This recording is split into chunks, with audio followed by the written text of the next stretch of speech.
Find yourself venturing into a world that is unfamiliar to you in every single way. All you have to your name is your wits and a broken phone that has no internet. But wait, you have the MidFall Podcast in your hands. Here you can listen to the tales of your three hosts, Luis, Josh, and Jared, as they venture through their own creative woes and whatnots. Get ready to be entertained through your wildest dreams as you conquer and face this new threatening world.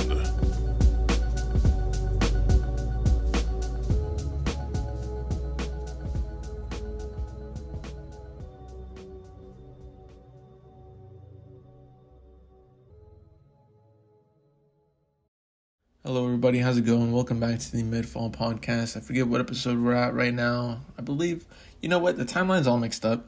Hopefully you guys at least saw the last video of us finally meeting up, being in person. Not saying that was our first time meeting up ever, but at least for a podcast episode, that was pretty cool. Hope you guys enjoyed that.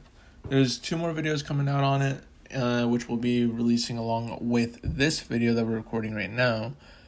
But yeah, go ahead and say what's up to the boys. What's good? Yo. And yeah, so as the date of recording, it is the 8th of October. So that means in 3 days, Sparking Zero will become available to the public, because there are a lot of videos apparently of people that are already playing it. But again, we talked about it in the last couple of videos, so we're very excited for it. Comes out in 3 days, on Friday actually. So hopefully we're gonna get videos on that out as well, but Jared and Josh do have plenty of stuff to talk about on the game. Thankfully, I've been pretty spoiler free because I haven't really been keeping up with all the videos and whatnot. But Jared, can you go ahead and explain to me about these what ifs and whatnot that I've been hearing all about? Oh yes, I would love to. So, one of the special things about Sparking Zero that follows up with the other Tenkaichi games of the past is that they have their own set of what-if stories within the main story mode. However, this time it's a little different. For this one, you can actively change certain situations within the regular story. For example, at the very start of the game, when you're doing the Goku storyline, you have Raditz who comes in, busts everything up, takes Gohan away. Piccolo shows up and is like, hey, we need to team up together to defeat this spaceman. And so it gives you an option this time around. Instead of joining Piccolo, you can say, nah, no thanks. Let me get the bald guy. He's got this. And you can pretty much go through a totally different line of circumstances where Goku doesn't die from the interaction with Raditz. And now it's like, okay, how are they going to beat Nappa and Vegeta? And there's a plethora more that I don't even know exactly what happens, but I feel like this will open up a realm of possibilities for what the story has to unfold. Possibly even having movie villains in there. I wouldn't be surprised. But yeah. Now, let me ask you this. Is there anybody that got left out of the roster that you guys are surprised about? I'm not super surprised that I think Super 17 or whatever his name wasn't in the game initially, but he'll be in the game eventually. It's one of those things where if someone isn't in the game and we know they should have been, they're probably going to be a DLC character or something. So I'm not too beat up over certain characters not being in the game, but I'm expecting them in the game is what I should say. Yeah.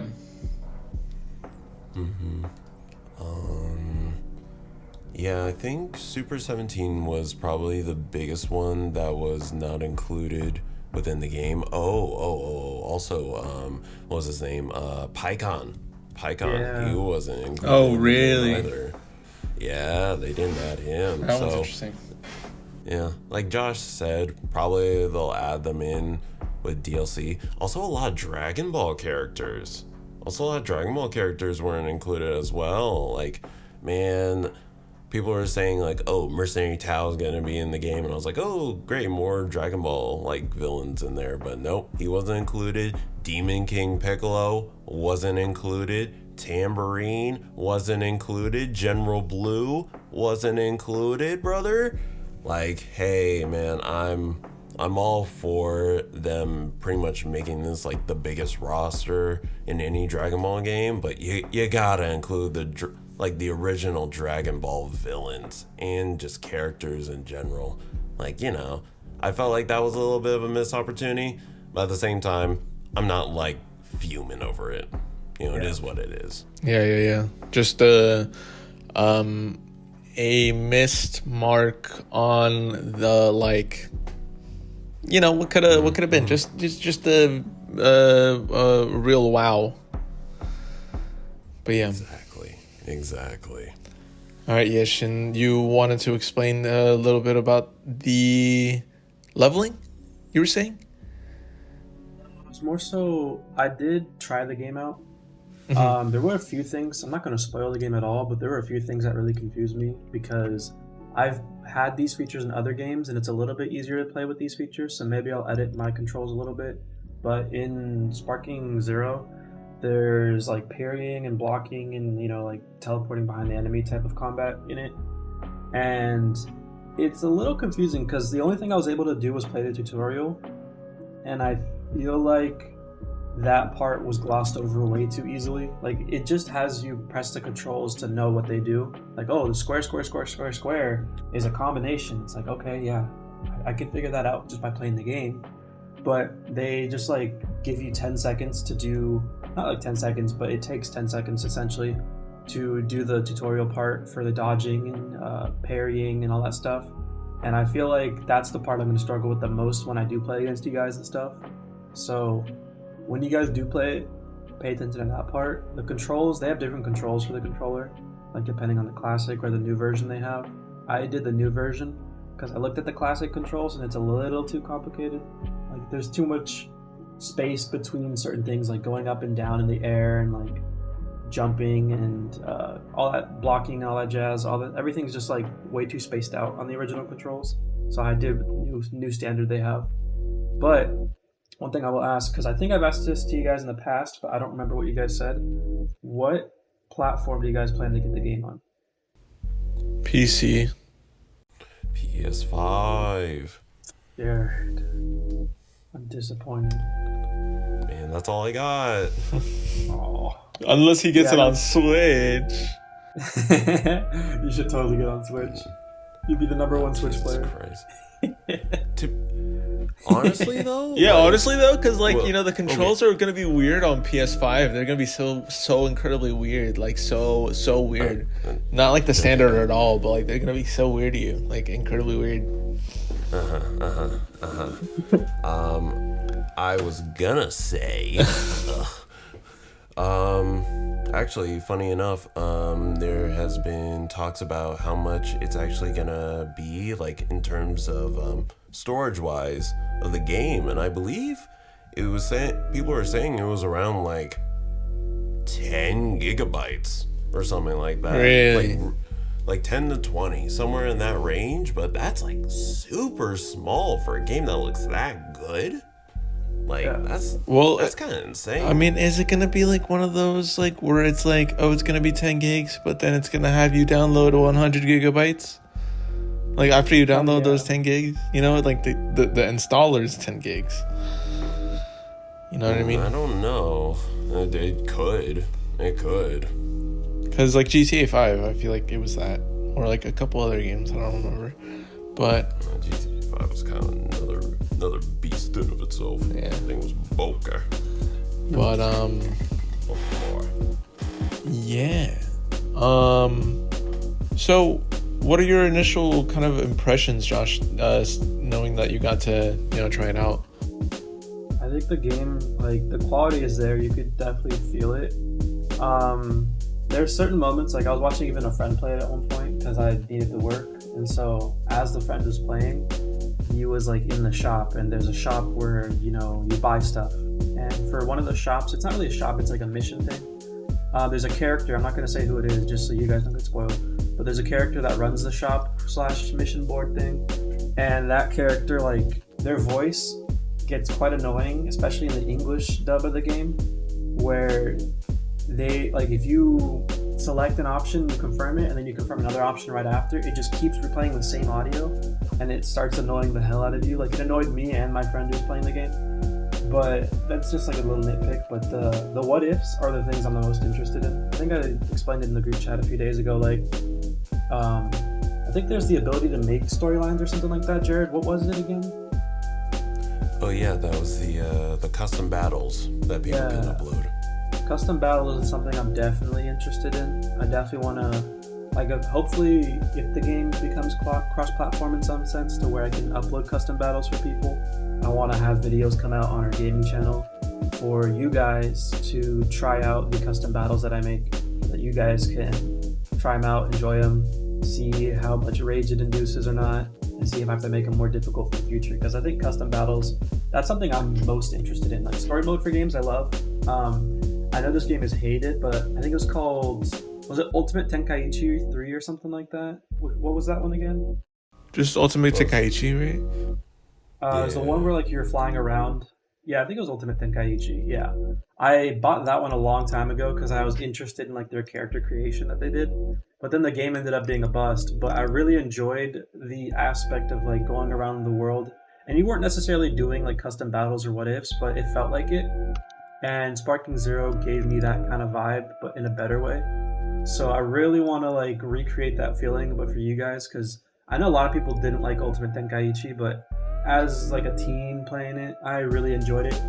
I always got stuck on certain parts in the game, but it was still a highly enjoyable game, so I'm trying to recreate that feeling for other people for sure. I think it'd be fun. So now let me ask you this, for both you guys. Besides Raging Blast 2, I mean, if you did, unless, for you, Josh, like, Raging Blast was, like, your only other, what was another, like, niche Dragon Ball game that you guys really, like, enjoyed? For me personally, it was Burst Limit, Dragon Ball Z Burst Limit. So, yeah. The animation was a little weird. People were a little bit too shiny.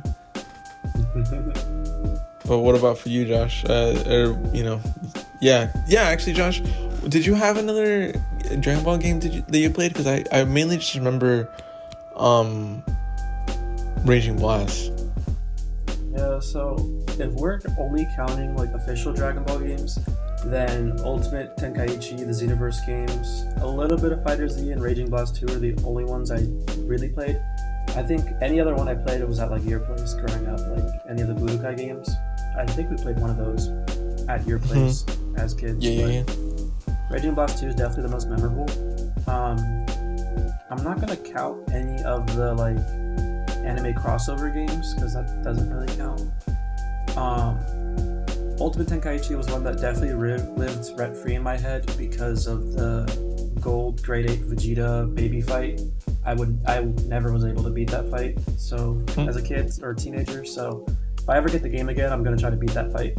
And then Xenoverse, I tried to get into Xenoverse, and I didn't really play Xenoverse 2, but I tried to get into Xenoverse. It just felt too broad for me. I didn't really like I liked the game and how, like, broad it was, where you could do anything, but it was too broad even for me because I just wanted to play the game, like, go through story missions and just fight, not have to, like, buy moves. And I know this game has a little bit of that, but I think I'll be okay on that aspect because, the game, it has pretty good game design. But I've mentioned this a long time ago, like in 2 episodes ago or so, and that for our standards, that's a pretty long time ago. Maybe 4 episodes ago, actually.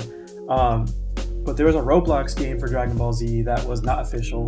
It was the Dragon Ball Sparking Meteor, I think is what it was called. Yeah. And there was other Dragon Ball RPG games on Roblox I used to play as a kid.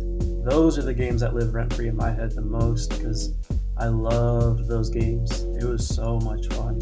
I don't think I can describe it well enough, but Sparking Meteor was like Roblox, Budokai, think it was Budokai like 2 or 3, just on Roblox. It was really sick. And then the other one, the RPG one, was like they don't give you any information. You just have to figure out everything on your own, leveling up and getting moves. And then apparently Super Saiyan was in the game, but they never told you how to get it, so people had to rumor how to get Super Saiyan. So it was stuff like that. It was really fun. That's cool. All right. Well, now. What about Jared? Go ahead, Jared. Yeah, I was about to say. Well, luckily, I've had a very broad, well, not broad, but a good amount of Dragon Ball games that I've played over the years. Played Tenkaichi 3. I played a little bit of 2. Never really got into that one. Why? Played Burst Limit, Ultimate Tenkaichi. I've played Budokai 1 and 3, Xenoverse 1 and 2. Yeah. So, I got a long list of it.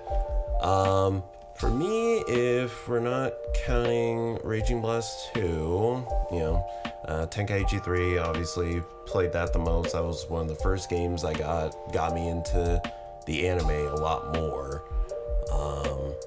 Budokai 3 was a lot of fun. Definitely a learning curve, being more of a 2D kind of fighter. So, definitely struggled in some spots, but that was good too. What else? Xenoverse 2. I've really enjoyed it, as much as it infuriates me with some of its AI design. Yeah. Literally, let me tell you this. This happened earlier today because I have it on my PS5. The thing is with this game is that you can do 3-on-3s, which sounds fun.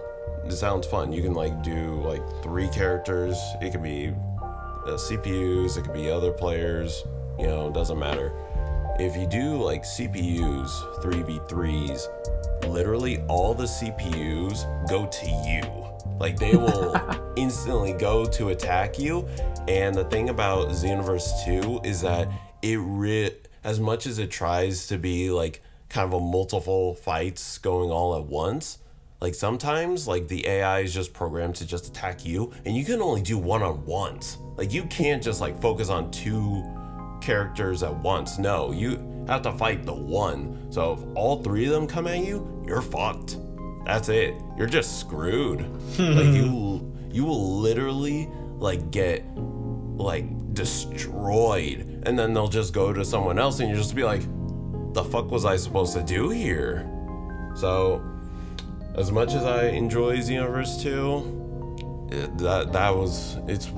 it can be one of the most frustrating games just because of boo-boo design. But I enjoy it, so it's alright. That's pretty funny. Yeah. I think that's one thing I would complain about. I wouldn't just say, oh, it's just Dragon Ball that has this problem. Every game has its issues with AI in the game. I feel like Dragon Ball is a game where I'm more critical of it because I'm focused on purely fighting and leveling up essentially. And if I can't do those things at the best of my ability that I want to be at, then I'm gonna get pretty pissed and quit a game or something like that. I think I quit Xenoverse because of how complicated it was, and I really didn't want to get into it. And then if I had gotten that far, what you just mentioned, I probably would have quit because of that. Honestly, that's what made me quit Ultimate Tenkaichi. Just how difficult some of the bosses felt, and I couldn't change the difficulty for the life of me. There probably was an option, but I just never saw it, and it just made me quit. Yeah. I definitely like how seamless the combat was on the Budokai Tenkaichi games.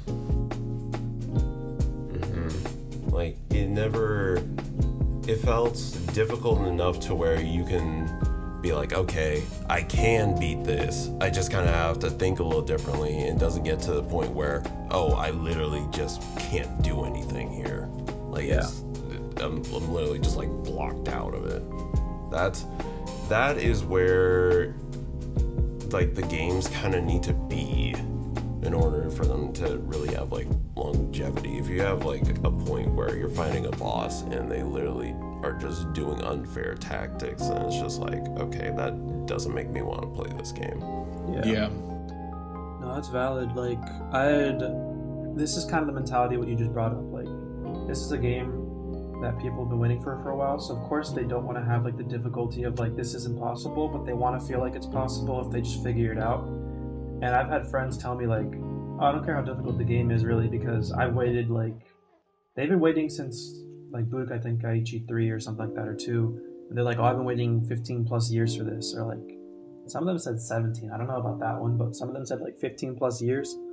And that's a long time to wait for a game like this, but I also think it justifies purchasing the game. We have. Like, we've waited a very long time for this game, even without knowing the game itself. Like, we've waited for a game like this for a long time. We've gotten Fighter Z, Xenoverse 1 and 2, and they're not the exact same. They give us, like, a little bit of semblance to this game, but, like, they're not the exact same game. They're not the premise that we got from this game that I could see myself enjoying more, personally.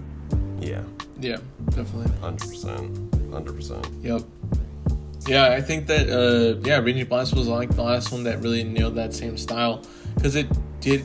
I mean, yeah, don't try to deviate like that much. Like, please just add on to it. Don't deviate, just add on. Like, that's all we really ever wanted.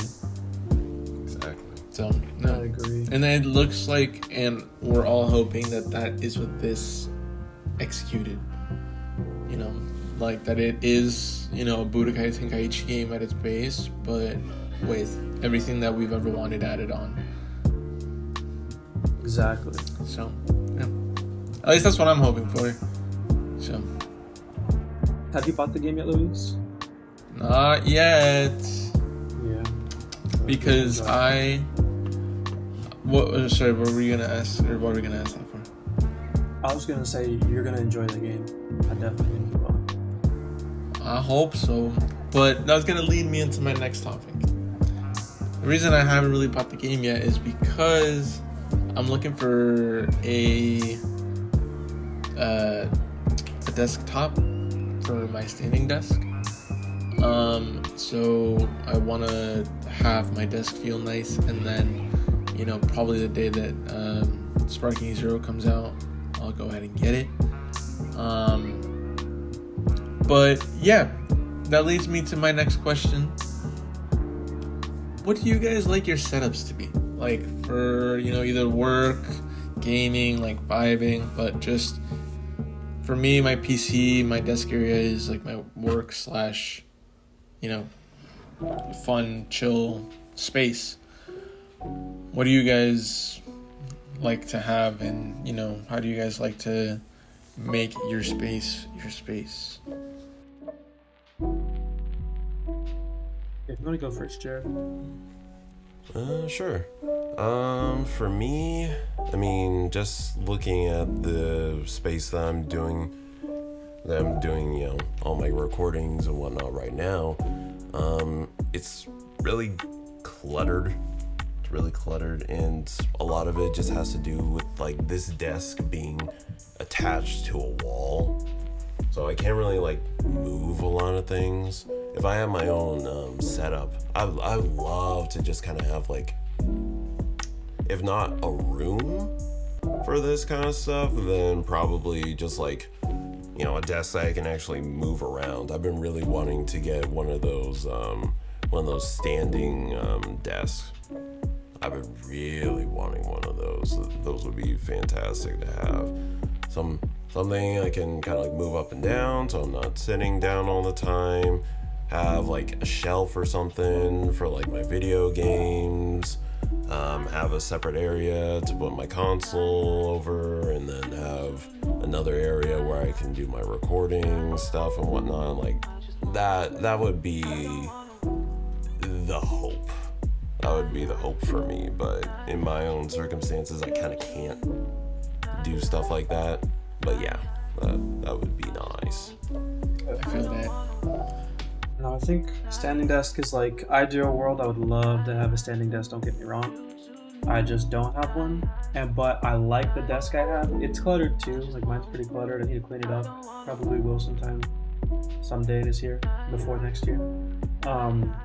But I like the desk I have because it's pretty wide. Like, it can fit 2 monitors and the PC on top of it. And that's a pretty wide margin, and it has like maybe half a foot left of space, but like in a good way.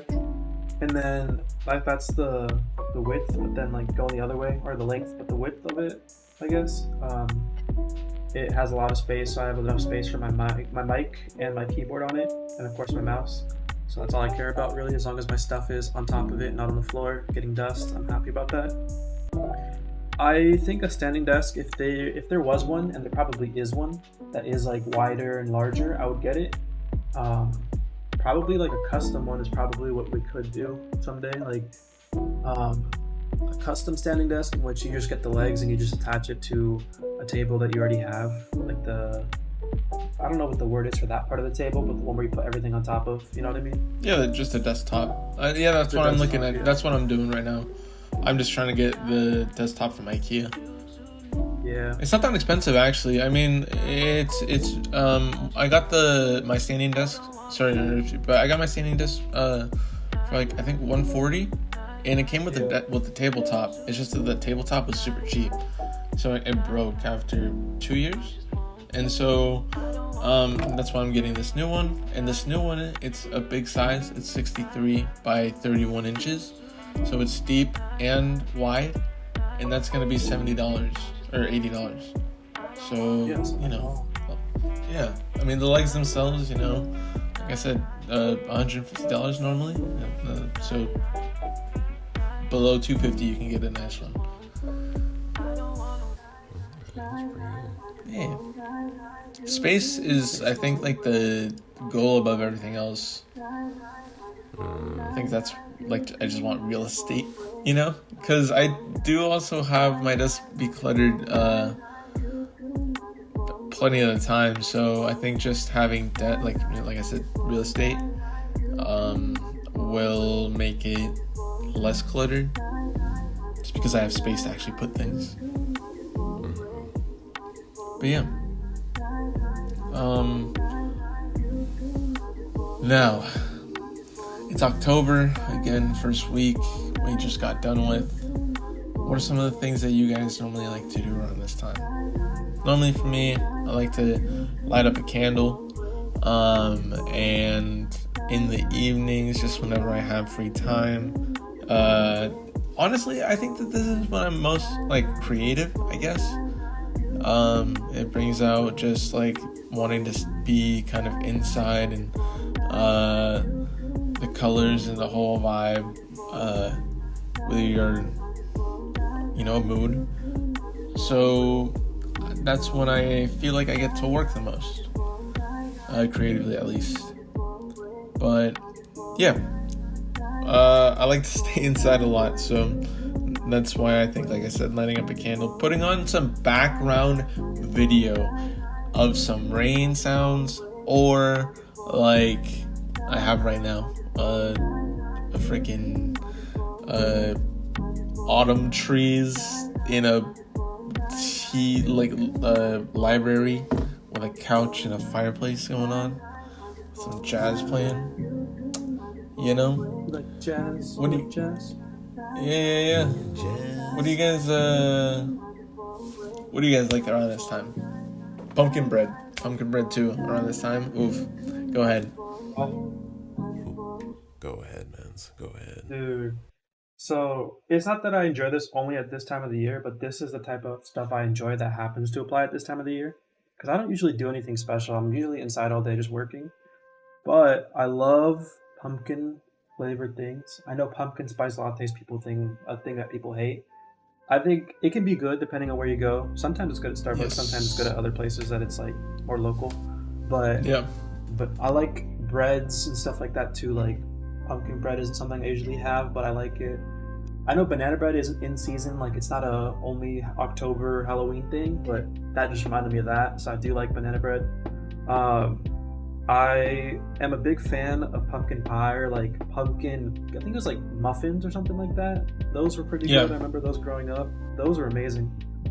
I do like the smell of this time of year. Like the candles thing.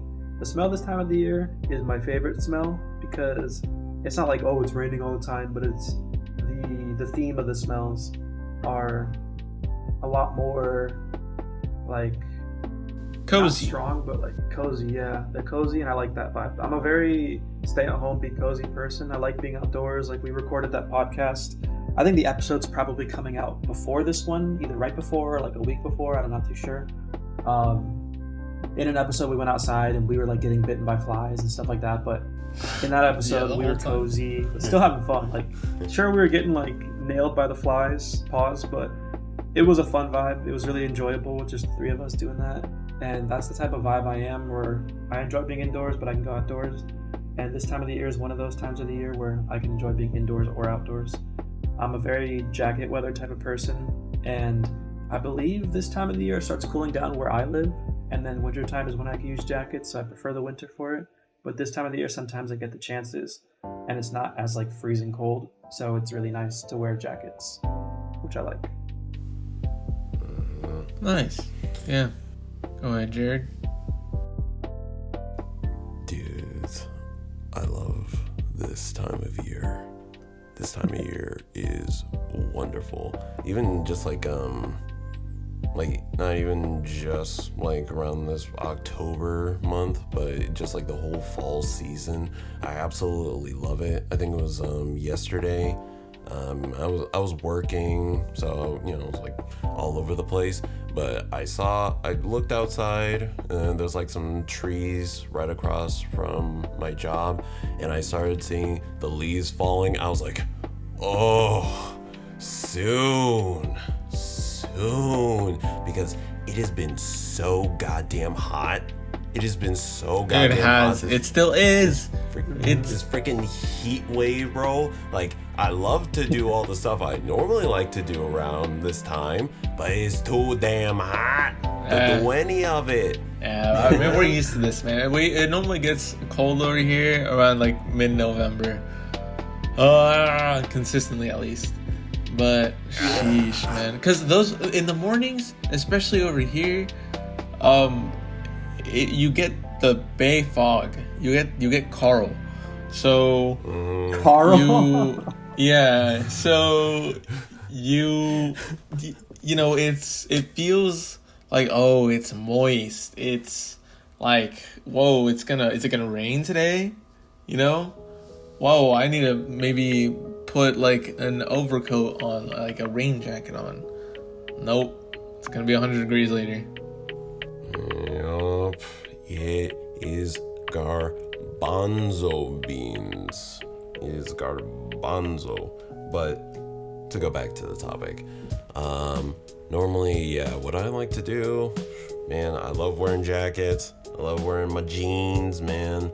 I love just looking at all the leaves fall down from the trees. Sometimes you'll get like, I don't know. I like seeing the sunsets around this time because they usually tend to be kind of cooler, usually. But what else? Also, sometimes when it has rain around this time, stupendous reminds me of like when I was like a little kid, getting like dropped off and just kind of like looking around and just seeing it all. I don't know, it gives me like some weird nostalgia. What else? You know what? Also just... Or go ahead. No, go ahead. And just Halloween content. Yeah. Halloween content is just sublime around this time. I'm not thinking of any other holiday except for freaking Halloween. That's all I care about right now. Yeah. We ain't thinking about Christmas. We ain't thinking about like freaking Thanksgiving or just that kind of like November feel. No. This is about October and it's about Halloween. That's it. Exactly. That's all I'm thinking about. It is spooky season. Exactly. Like seriously, Mariah, we do not care right now. But one thing I will say, I want to ask you guys' opinion on these trends. I love this. I guess it's a TikTok trend where couples either carve out a pumpkin or put like a blanket over their head or their pets in it, and they do that like photo shoot. What do you guys think of those things? Wait, one more time, sorry? So they carve out like a pumpkin and they either like put a face on it or make it like a helmet. and they they dress just up, do a photo shoot with a pumpkin. photo shoot with the pumpkin or like a blanket over their heads, like ghosts or something. I love those. What do you guys think of those? Those are cool. Have you ever done, or like, are you inspired to maybe do one for this season? I don't think I'm gonna be able to do it. If one of my family friends or one of my family members wants to do it, I'll definitely do it with them. I'd definitely be down, but it just depends on like who wants to do it. Really, in my area. I tried to do it one year, like I think 4 years ago. But Jack is normally the one that likes to do it. Yeah, she's done it a couple times. And yeah, but I just have yet to participate because as a kid I had never really carved a pumpkin. So as an adult, I'm like, it's fine. But yeah, I'd like to probably give it a try, and then also, I'd maybe do like a little like photo shoot just with my phone or something. Get Cora in the picture and stuff.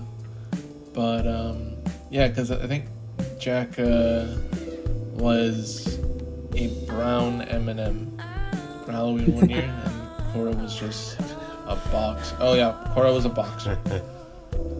So what about you, Jared? You ever wanted to carve a pumpkin? Show people your work? You know, I used to carve pumpkins when I was younger. I haven't done it in like over a decade, so it's been a long time. I wouldn't mind. You kind of have to have like a timing with it though, obviously, because it's an actual. It's technically a vegetable, right? Well, so it has seeds, right? And I think that's what constitutes it as a fruit. I can never remember these things. Yeah, I think it's if it has seeds, it's a fruit. Well, pretty much what I'm trying to say is like, because obviously they're food, so they can rot. You almost have to have you almost have to do it as close to Halloween as you can so that it can last. But at the same time, it's just like, man, for people who are trying to make content, you gotta do it early and get that all set up. And it's like, oh, what do we do with this now? Because by the time it gets to Halloween, rots. But regardless, I would like to carve a pumpkin. I would also like to cook a pumpkin. Make some. Dude. Use that. Make some pumpkin bread because I got a freaking bread machine. Hey, can you do me a favor? Can you make some kind of pumpkin bread? Can you make me some kind of pumpkin bread? I mean, sure, yeah. Please, dude. Yeah, sure. I don't know if you guys have heard of this dish, but there's a dish when I was in Brazil earlier this year, and the lady that was taking care of my dad, she had a chef there, and the cook would take pumpkin, dice it up into essentially one of the diced pieces would fit into your palm, and then put sugar or something and caramelize the top, and you could just bite into it because the pumpkin was soft, dude. It was one of the best uses of a pumpkin I've ever tasted in my life. It was so good.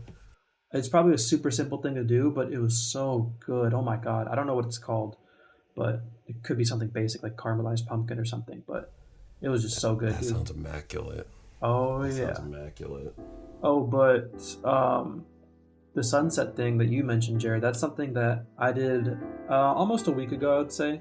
I went to my cousin's house, and one of our family friends was there, and he's like, guys, let's go outside and, watch the sunset. And I was like, okay, he's just watching the sunset.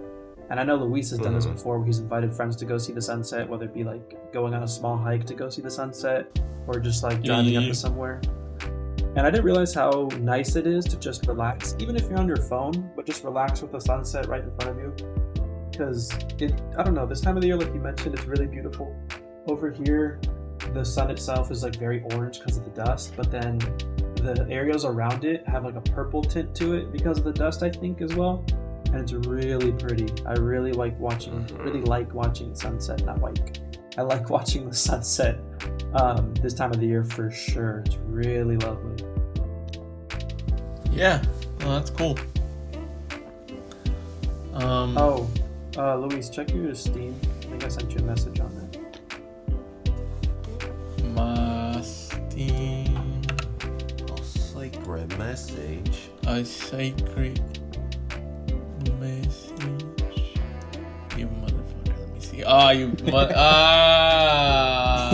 Thank you so much. This man gave me Sparking Zero. I appreciate you so much. Make that a write-off somehow, please, for yourself. I've recorded videos on this. Read the message that came with it. Go be the Prince of all Saiyans. Thank you so much. I will. Yes. Better be the Prince of all Saiyans. Thank you so much. I appreciate you. Get you a Josh. Get you a Jared. Everybody, if you don't have a Josh or a Jared, get you a Josh or a Jared. I'm lucky enough to have both of them. Yeah, this man Luis buys us things too, though. Don't like just downplay what you do. This man Luis always buys us games. He always does it, like, all the time. So give him his props. Give him. Yeah, this is just giving him back the energy they gave us. Appreciate you guys. See that's another thing in October. That's also nice. Games and movies. October is the time of giving. October is the time of giving. Yeah. Well, yeah, we have to give so that way you could be thankful for it the next month. Exactly. Yeah. Exox. What were you gonna say, Luis? Oh yeah. Have you guys heard of the Joker movie? I have. I didn't get spoiled, but I might watch it. I'm not too sure. Are you guys interested? Yeah. Are you interested at all in it, Jared? Were you interested in it at all? Regardless, I'm gonna go see it to get my own thoughts on it. But oof, them reviews, they ain't looking good.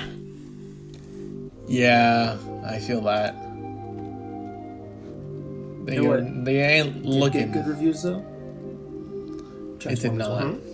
Oh, Transformers. Oh yeah. Oh, you know what? I did see Transformers 1. That movie was fire. The movie is fire. You saw it too, right? Yeah. One thing I will say, they were fist bumping a lot in the beginning of that movie, and I'm like, oh my god, these guys love to fist bump. Chill. I get you guys they love to hear friends. The metal clank against each other. They were fist bumping so much. Oh. No, but I was telling some friends in our group chat, the boys. I was telling Ace and other people, go watch Transformers 1. It's really good. It needs people to watch it. And Ace doesn't like listening to me, so he's like, I'm not gonna watch it just because you said it. And I was like, okay. And then he caves in, and then a week or two later, he's like, I think I'm gonna watch Transformers 1. It just seems interesting. And I'm like, I literally told you to watch it. He's like, no, you didn't. And I was like, okay. I mean, I'm not gonna lie. So I wasn't gonna watch it on my own. For me, my sister was just like, "Do you want to watch a movie? Are you free later tonight?" And I was like, "Yeah, sure." So my two sisters, Jack and I, watched the movie. And when we first got there, I looked at Jack and I was like, "Damn, we're gonna be we're the only adults because like 3 kids' birthday parties going on around us." And then the movie started, and I was like, "Where's Shia LaBeouf? Where are the people?" And then I'm like, because the selection was, it's either between this or between Beetlejuice. So yeah, we chose Transformers 1, and it was a great choice. Loved it. There's a guy on Twitter. You guys have probably heard of him, where every time someone posts something that blows up, he replies to them, well, blank, kind of like Muscle Man, where you know who else does this? He's like, you know what other movie does or doesn't do this? Transformers 1.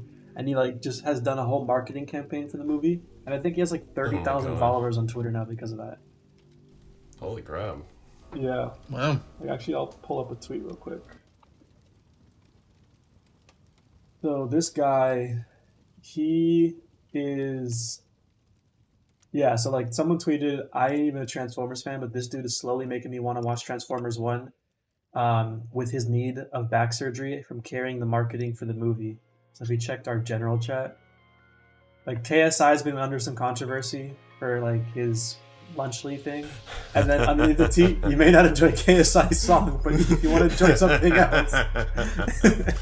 I live and breathe just to see KSI rot, brother. It's funny. It's wonderful. Yeah, I fuck with KSI, but this recent stuff is his own doing. He's done some dumb stuff recently. He has 48,000 followers now. Oh my god. Wow. Cinema. Absolute cinema. Any closing thoughts for this episode? Jared, Josh?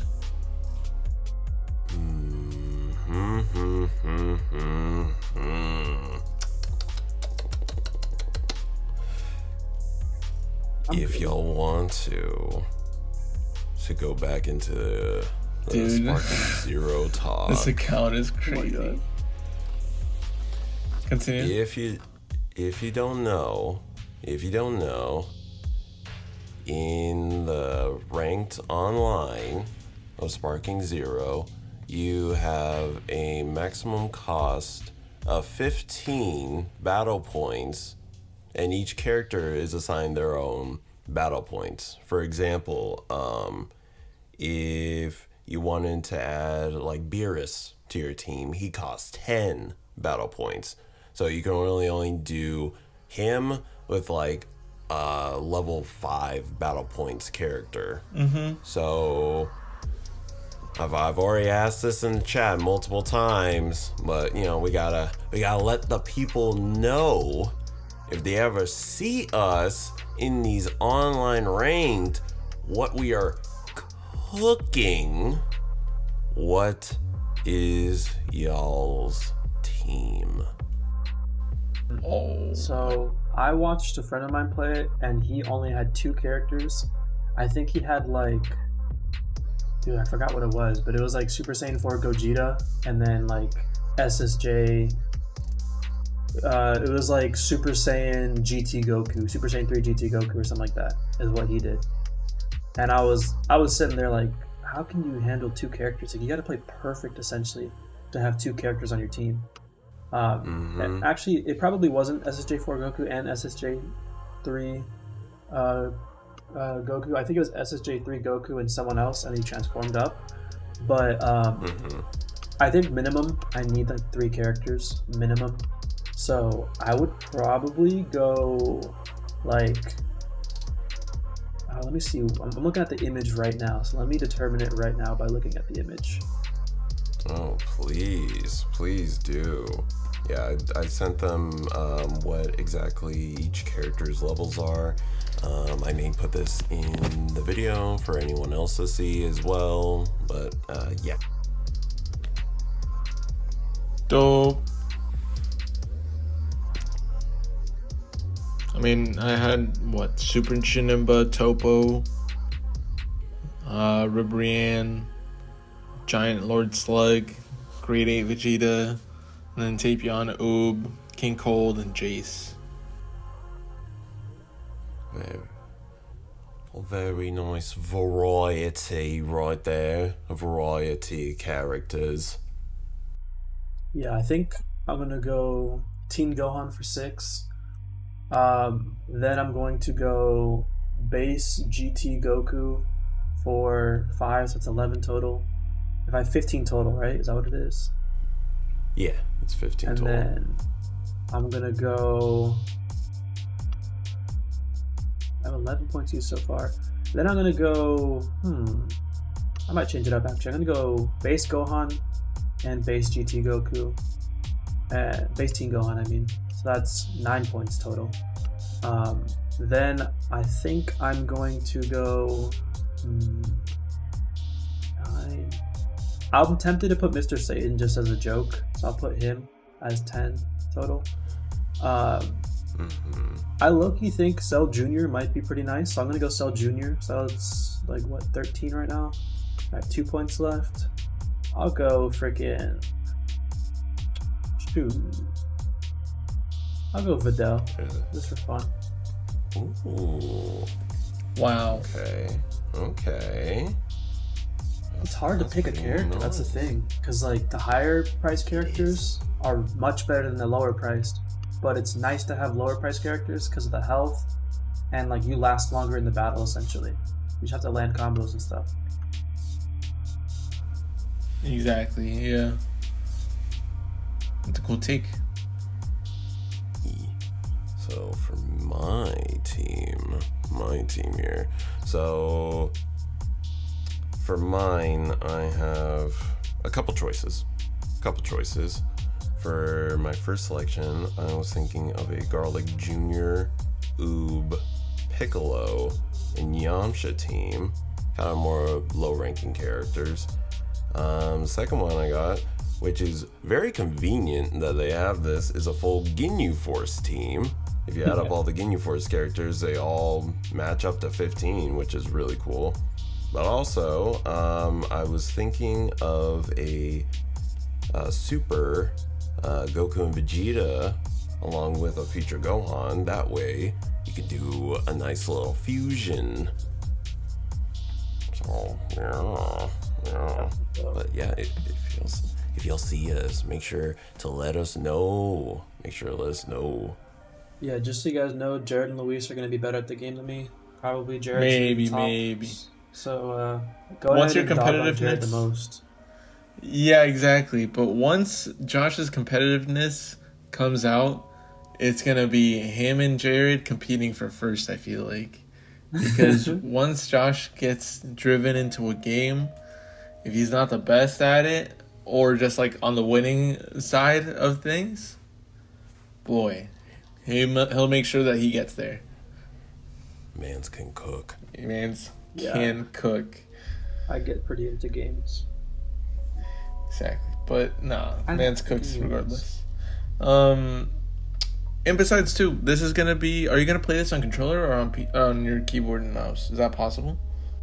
Dude, I think the game recommends controller. I connect to my controller, honestly. I don't think I'm gonna play it on keyboard and mouse at all. I think I'm just gonna stick to controller. That way I can, like, if I go over to someone else's house, they're probably gonna have it on console. It'll make it much easier for me. Yeah. But the reason why I got it on PC though is because mods. I'm really hopeful for mods in the future, and I want to be able to do that like without any issues on PC. Heck yeah. 100%. So keep the game updated, running on its own type thing. Yeah, the modding community is very capable. Yeah, just like they did for Tenkaichi 3, Budokai Tenkaichi 3. Oh god, yes. Oof. They did wonders on that. Yeah, no, they did. It was great. It really kept me up for a little while. But with that being said, we're going to go ahead and catch you guys on the next one. We do have some things to go ahead and say. First of all, samples. We're still working on them for some reason. They take a while, and we're learning that process again. But with that being said, that just shows hopefully how much effort we're putting into actually getting the correct shirts. So, hopefully the prices, do reflect on the quality. Or they will. Yeah, they will for sure. And another announcement is, gaming videos as well. But for the month of October, J-Rod the Groove Master, J-Rod the Black Pumpkin, and I are making an album. Finally releasing music together. Well, we've released music in the past before, but this is, an actual one under, my music alias, MidFall.99. This is a project that's been a couple years in the making, since we have music dating back to 2022 in it, that I just never really released, and now I feel nice in a good spot, ready and comfortable to go ahead and do it. So that's going to be coming out. We put in plenty of effort into doing this. Jared always, I always send him a beat, and he always sends it back better than what I sent him. So he's always good at adding to whatever I make. Hopefully it hits with the October, Halloween, November-ish kind of vibe. So we hope that everyone goes ahead and enjoys it. Again, gaming content soon, especially for this month. Hopefully we're going to get some horror games in, or just anything like that sort. Anything you boys would like to go ahead and add? No, I think that's it. Alrighty, go ahead and follow us at midfall.99, Midfall Company on Instagram as well. J-Rod the Black Pumpkin Boyo on Instagram. Yes, sir. Roball. Is it Roball the One? Roball the One So on Instagram. on Insta, it's Yosh Network. Yosh And then Network. YouTube is just Roball 1. Yeah, exactly. Go ahead and follow those handles. We'll go ahead and catch you guys on the next one. It's been a nice episode. We hopefully found our flow at the very end, and hopefully it was just nice to come back and run this time to go ahead and conversation with my friends. So hope everyone enjoyed it. Have a nice day, and until the next one, see you. Peace. See y'all.